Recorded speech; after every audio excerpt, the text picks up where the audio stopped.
Hi, Fire Signs, Aries, Leo, and Sagittarius. Welcome po sa ating channel. At ito ay yung Daily Gabay Tarot reading for August 10, 2024. Please be reminded kung naka-resonate kayo, comment down. Kung hindi kayo naka-resonate, ibigay niyo po sa iba kasi general reading po ito. This is for you, Aries, Leo, and Sagittarius, ngayong August 10, 2024.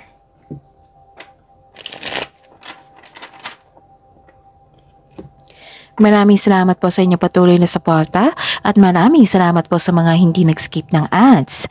Gamitin ang reading na ito bilang gabay lamang. Sa mga hindi pa nag-subscribe, subscribe na po kayo at click bell notification para malaman nyo na may bago tayong video. Para sa mga gustong magpa-reading po, may lumabas dyan sa screen nyo ngayon. Panoorin nyo po at sundin ang instruction. Calling the attention sa mga suki ko dito na Aries, Leo, and Sagittarius. Open na po ang inyong Monthly Gabay Tarot reading for August 2024. Pwedeng nakafocus sa career and money, pwedeng general reading na may kasamang love reading po. So message me for schedule. Maraming salamat po.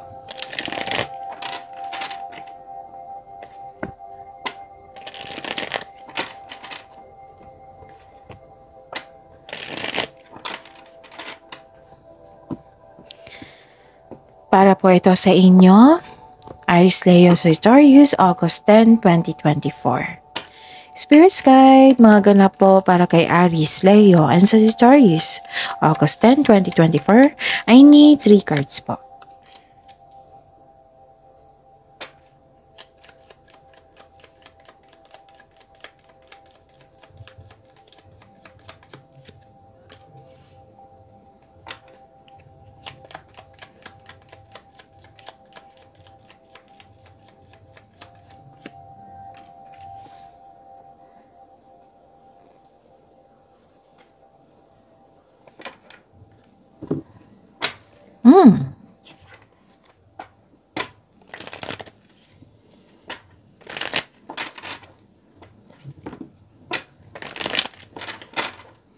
Spirit's Guide, another card po, your message para kay Aries, Leo, and Sagittarius ngayong August 10, 2024.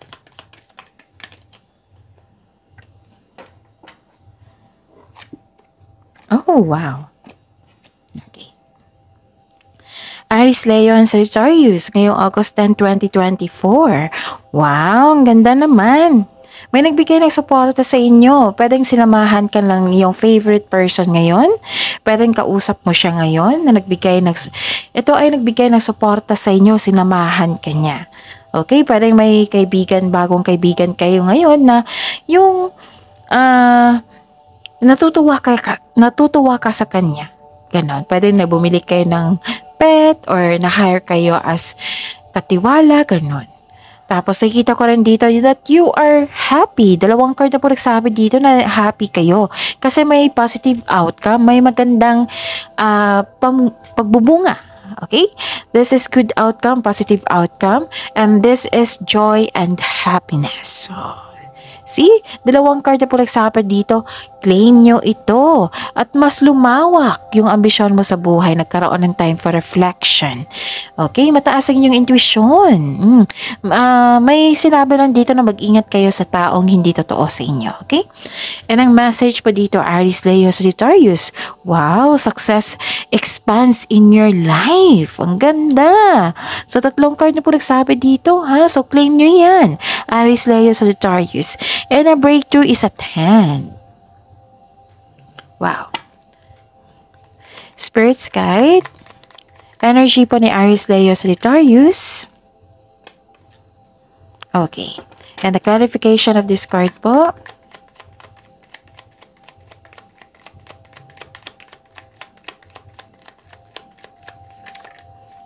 Kunin ko to ha.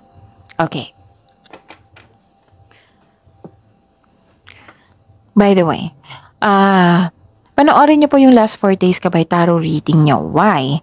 Para hindi kayo malito, para hindi kayo maguluhan, para, yun, malaman mo na magkaroon ng, what I meant is,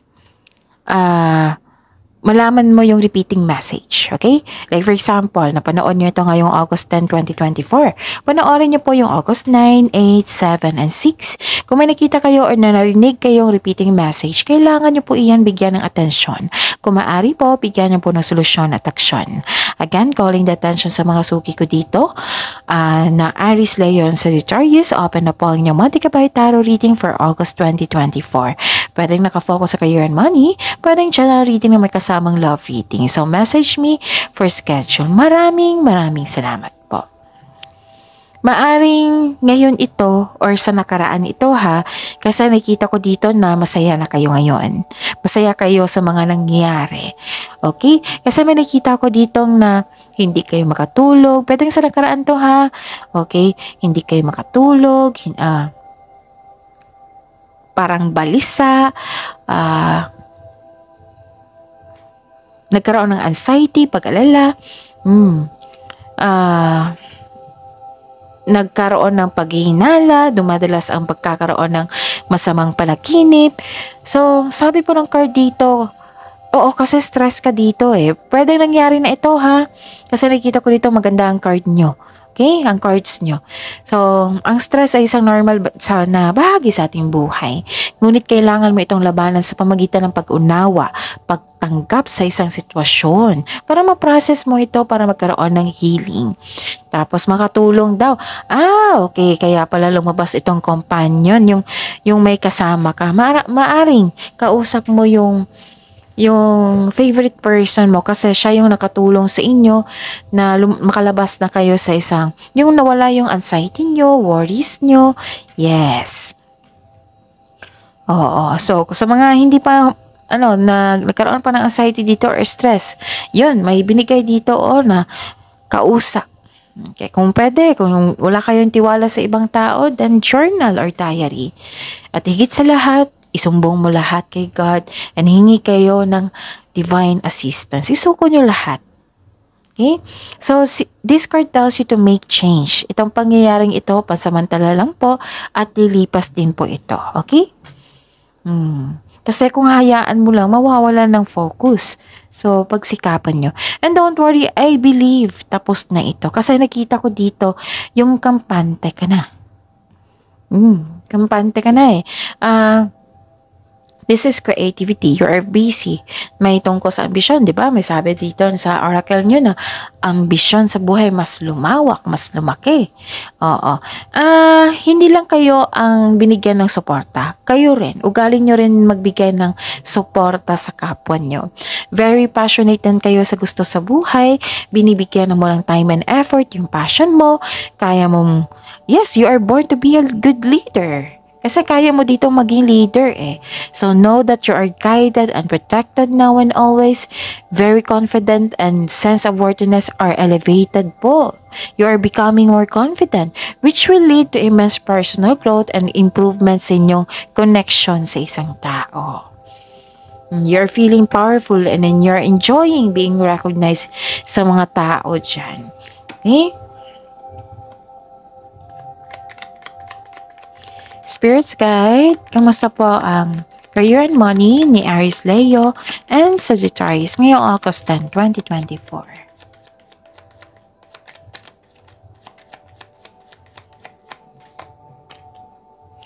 And the clarification of this card po.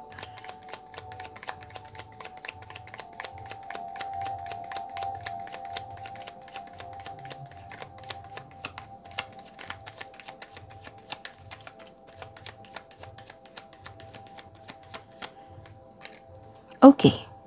This is your career ha and money. Nakita ko dito na habaan nyo po daw yung pasensya nyo. Message ng card nyo. Kasi nakita ko dito some of you naiinip po yung mabilis sa pagkilos. Lalo na sa paggawa ng desisyon ha. Mag-ingat talaga. Huwag nyong madaliin. So, yun. Okay. May hinihintay kang parang isang tao. May hinihintay ka na tao na gumawa ng hakbang bago ka kumilos.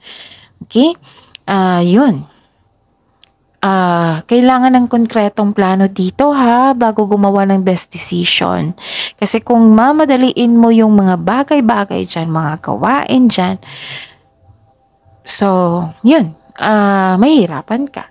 So, ingatan talaga sa paggawa ha, ng desisyon, sa pagpaplano. Wag, kung may offer, wag tanggapin muna, pagpaplano muna, pag-isipan ng mabuti. Kaya nga gumawa kayo dito ng, yung may ganap dito na time for reflection, which is good.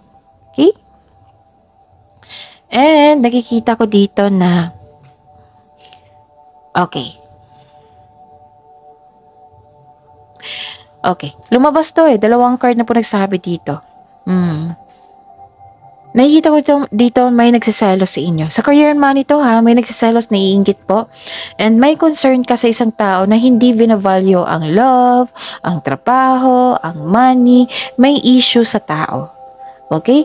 And ang sabi po ng card dito, huwag po daw kayong mag-hesitate na kausapin tong taong ito. Improve your communication, tapos kausapin nyo. Tapos, focus kayo sa, i-address mo yung hurt feelings mo, i-address niya yung hurt feelings niya, makinig ka din sa kanya, then focus kayo sa paggawa ng adjustment para magkaroon ng harmony, pagkakasundo. Kung kailangan po ha, tapos, wag kayong mag-hesitate kasi nag-hesitate ka dito na para kausapin tong tao to. Baka i-reject ako. Meron talagang tao niyan.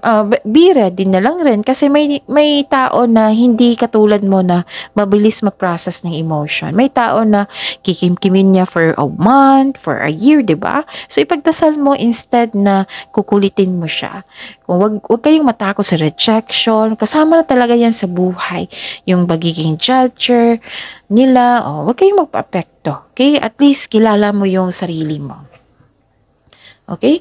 Kung sabi po ng card dito, kung may tao na who has proven themselves na untrustworthy sila, na manloloko sila, better to have a healthy disconnection. But at the end of the day, kayo po ang mag-decide niyan. Kasi buhay niyo po iyan Pero pag-isipan niyo ng mabuti. Okay? Yun. Okay.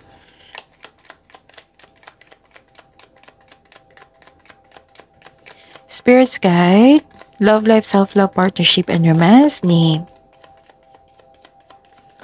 Aries, Leo, and Sagittarius ngayong August 10, 2024.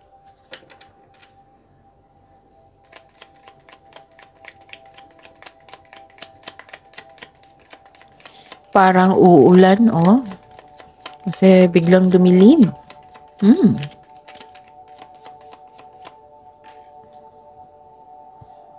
Okay.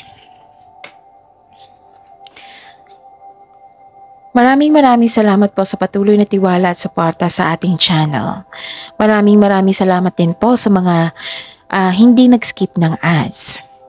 May lumabas dyan sa screen nyo ngayon, panoorin nyo po. At kung gusto nyo po iyan, then follow instruction, okay? Okay.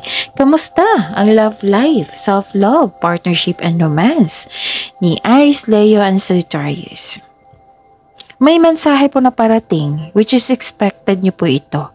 Tapos sabi po ng card dito, itong news or information or message na ito, wag yung bigyan agad ng reaksyon. Okay, mag-research muna, alamin kung totoo ba, basta wag munang magbigay ng reaksyon. Parang kasing nagmamadali kayo dito. Isipin muna, okay? Kung ano yung susunod na hakbang. Okay. May parating na partner po sa inyo. Sa mga single to ha, may parating po na partner sa inyo na mabilis, aggressive to Aggressive to na tao. Sa mga single to ha, pwedeng earth signs to or air signs. Oo. May parating na partner na mabilis, very aggressive, pwedeng bata pa sa inyo kasi parang kilos bata to siya or youthful attitude. Sa mga may relasyon sa buhay mag-asawa, excited kayo sa coming months or inyo. Anniversary, celebration nyo, yung nag-uusap kayo, inaalala mo yung mga ugali nyo before na immature na ngayon at ngayon matured na. Okay? Na-appreciate nyo yung transformation sa inyong status, sa inyong relasyon. Marami kayong natutunan. Kinuha nyo yung learnings mo sa nakaraan para ma-apply nyo sa present. Ganon. So this is good kasi this is maturity eh. Basta huwag kayong magpadalos-dalos kasi may plano kayo eh. May plano kayo mag-celebrate. Huwag magpadalos-dalos, huwag madaliin. Okay? Huwag madaliin po. Kailangan ng pag-uusisa dito. Yon. Parang kayo, no? May gustong mag-aral dito. Pwedeng self-study ito or may gustong mag-aral para may improvement. Yon. Parang pagyamanin, ganon, ang iyong sarili, ganon. Nakikita ko dito. And, okay. Nakikita ko rin dito na nagkaroon ng, pwedeng nangyari na ito before yung sabi ko kanina dito. Okay. I-on ko muna yung ilaw po kasi sobrang dilim na. Saglit lang po. Okay. May nakita po ako ditong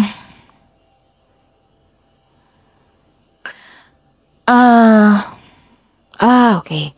Sa mga single dito, nakita ko na gusto mo munang makipag-date sa ilang tao bago ka pumasok sa exclusive relationship. Naging wiser ka dito eh. Oo, naging wiser ka. Pumipili ka. Gusto mo ng perfect. Ganon. What I meant is, yung hiyang ka sa isang tao. Naging wiser ka kasi ayaw mo ng toxicity. Gusto mo matured din. Matured kayo. Matured din yung tao. Matured yung pag-iisip. Marami ng experience sa buhay. Ganon. Kasi gusto mong, parang ang sabi mo dito na, mas mainam to, nakilalanin mo muna yung tao bago kayo tumanggap, bago kayo pumili. Yun, naging wiser kayo which is good. Sana all. Sana ganyan, di ba? Na hindi basta-basta yung pumasok agad. Pero depende na yan. Okay, depende na yan sa decision. Kasi pag tinama ka talaga sa isang tao, nako, mahirap na yan. Okay? Pero so most of you naging wiser dito sa pagtanggap ng isang tao. Dinidate mo muna. Tapos, nairita kayo sa mga taong tanong ng tanong sa inyo kung kailan ka mag-aasawa, kailan kayo mag-kajowa. Pero hindi talaga maiwasan yan eh. Meron talaga kasi parang inspired din sila sa kanilang buhay kasi may experience sila sa ganyan, ganon. Excited sila para sa future mo. Intindihin mo na lang instead na mainis ka. Meron talaga yan. Kasama na yan. Okay? Kasama na yan sa atin. Okay. Okay. So, may advice po ang card niyo po dito. Kasi some of you, wala pang iniisip dito kung ano yung ideal type mo. So, pagpaplano pa rin to eh. So, isipin nyo po daw kung ano yung ideal type nyo. Wala namang sinabi dito na gusto nyo maging perfect. Siguro, what I meant is, hindi siguro. What I meant is, gusto nyo lang maging wiser kasi ayaw nyo nang mabigo like before. Okay? Yun. Natumbok ko. Bakit may away ako nakita dito? Kasi may hindi na, pwedeng nairita ka sa tao, pwedeng may away nagkanap. Kasi may grupo ng tao, isa sa kanila, grupo ng tao pwedeng family mo ito, tutol sa inyong plano. Yun, nairita ka or nainis. Okay? Ang ilan sa inyo, gusto nyo magpatayo ng bahay, structure, gusto nyo maging handa bago pumasok sa pag-ibig. Sa mga may relasyon dito, sa mga may relasyon na hindi pa kasal, naiirita din kayo. Sa mga may kasal na, nakita ko dito na may nangungulit sa inyo na nairita kayo. Ang importante may project kayo ha, na magpapatayo ng structure. Pwedeng bahay niyo po ito. May competition dito. Bakit naman? May nakita kong competition dito eh. Naiinis ka. Na, Yon. Parang nalaman mo rin, no? Kasi mataas yung intuition dito. So, yun. Claim this happiness. Huwag kayong mag-focus sa what I meant is, i-process mo yung emotions mo na naramdaman mong pagod o anxiety, i-process mo yan. And I believe ma-overcome nyo yan. Kasi nakita ko dito yung happiness, success, positive outcome. Mas lumawak yung ambition nyo, which is, success expands in your life, ganon. Yun.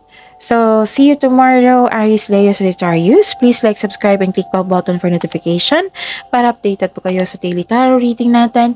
Maraming salamat po.